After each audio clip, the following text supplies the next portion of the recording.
And welcome back to another video in the series where I tell you how I would go about surviving and defeating the zombies in various movies.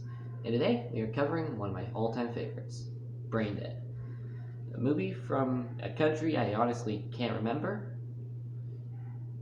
And, well, really that's the only notable thing about it. So,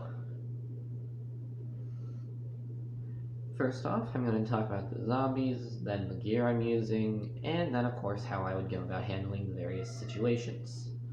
Now, first off, the zombies. Now, these ones, the infection comes from the bite of a Sumerian rat monkey, which honestly should not have been in a zoo, and most definitely should not have been in a cage where it can reach out and have people in range to bite them. Honestly, even a glass enclosure would have been better. Honestly, just treat them like venomous snakes. But regardless, once a bite from the rat monkey will slowly turn a person into a zombie, and then that person can infect anyone just by biting them. Or I honestly not sure if every infection's come from a bite, because there's somewhere in one person's entire torso was torn up, but maybe he got bit. Because dying is not going to stop the infection. Amputating the limb, apparently that works, but no, you're not going to stop it from dying.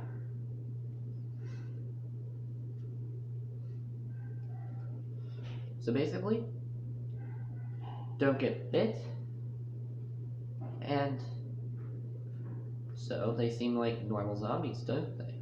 Well, they're not. These zombies, headshot them all you want, they are not going to stay down. These zombies, well, every part of them is alive. They're kind of like the Thing from that movie, The Thing. Every part of them's alive, kind of. So really, headshot them, their body's still alive. Decapitate them, their head and body are still alive. Heck, there's a scene where a guy kicks the zombie's head off before fighting another zombie, and then the head falls down and bites him on the neck.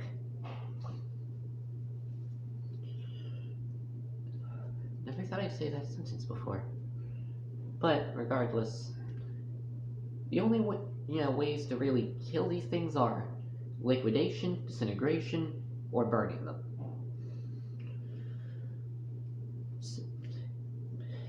But as an added bonus, these things are capable of being tranquilized and possibly poisoned.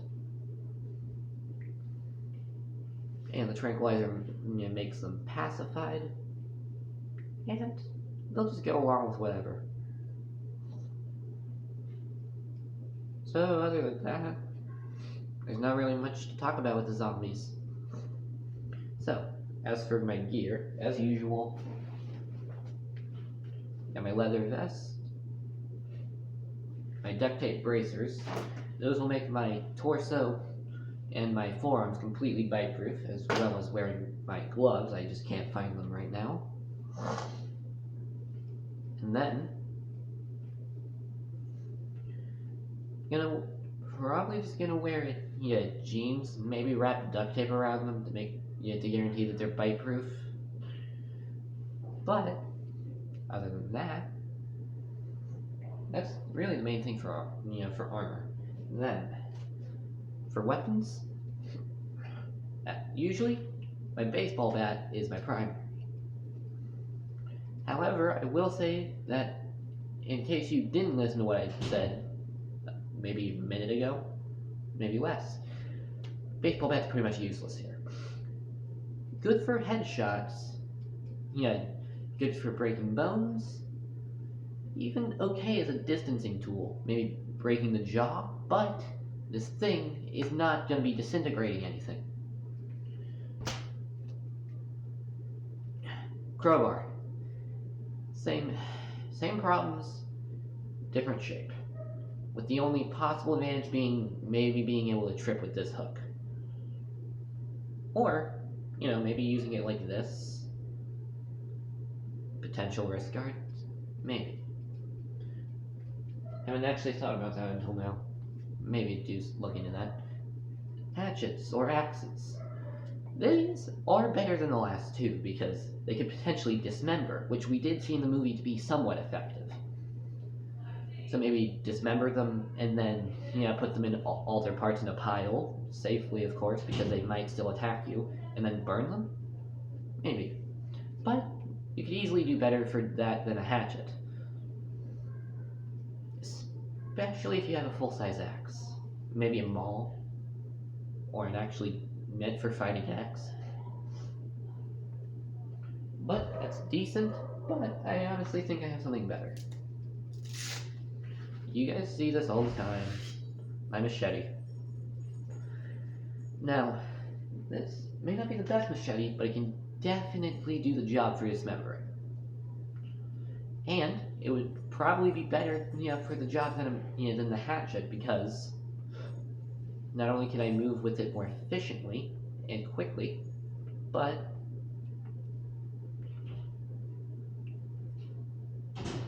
I can get more range, and I don't have to swing my arm fully out to get a powerful strike in something like this.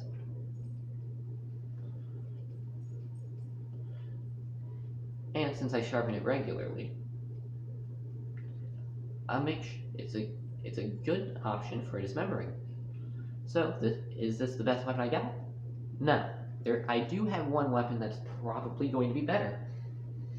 And that's my homemade blowguns, which I am selling at the Backyard Armory, link in the description.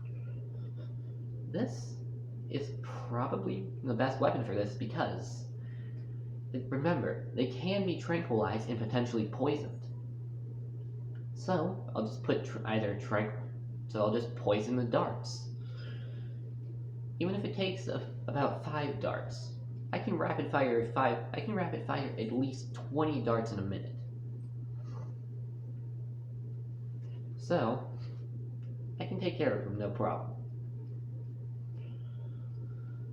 Again, poison's pretty easy to make. Or even just, find. Honestly, this is easily the best weapon. I could either just dispatch the zombies if poison works, from a distance, mind you, because this thing actually seems to get power with distance. Since it's fairly accurate, I don't have to worry about messing up. So take care of them. So I either poison the zombies, or I tranquilize them, and then take care of them. So, is that the rest of my gear? No, I have one more thing. Anyone who's seen my survival kit, recognizes this probably. My fire kit. Pencil sharpener, fire cube, block of magnesium, stormproof matches, lighter, all the stuff I need to start a fire. Now, since incineration is one of the only methods to actually destroy these things, setting them on fire doesn't seem so unreasonable.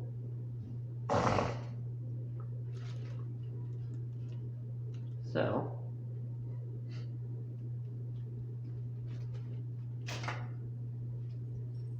that's honestly pretty much all the gear I'm bringing with me. So, on to the plan. So, initially, I think it would be a good idea to make sure that the person's not getting too close to the cage to get bit in the first place, but people are stupid, so let's assume they do get bit, and it is my mother, so yeah, I'll have to help take care of her. But then, she turns into a zombie, and then she attacks the nurse. Honestly, if I was handling this, I'd be running out the door, calling the cops, and then, just letting them take care of it. Now, is that cowardly? Yes. Is that more effective than me trying to deal with it myself? Most definitely. So that's really the easiest situation to handle. But, the cops aren't going to listen to you if you tell them it's a zombie. So just say that that your mother murdered the nurse, or the nurse murdered your mother, and are trying to do the same to you. Regardless, it's probably more effective than saying that your mother turned into a zombie and attacked the nurse that you just called to take care of your mother.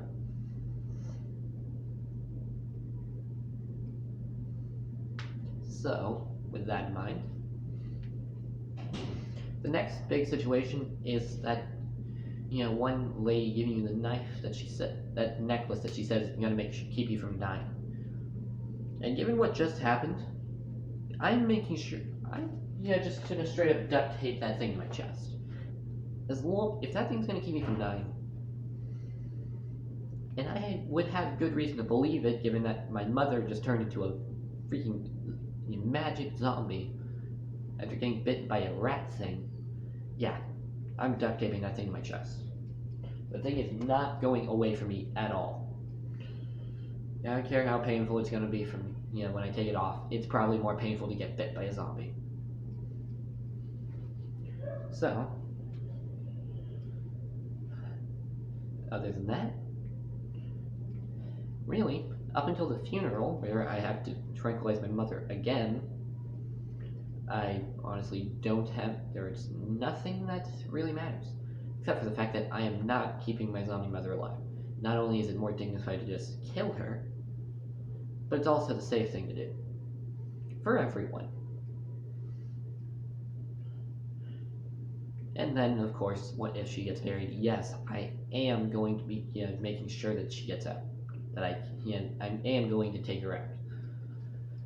Because if she does get out, she's going to attack people, they're going to attack more people, and then suddenly we have a full-fledged zombie outbreak. Yes, that's probably going to make everyone's problem and not mine, but honestly, I don't want to have to deal with it once it gets that far along, so I'm going to dig her up, but I'm going to bring along probably my zombie team, or a couple people I know can handle it.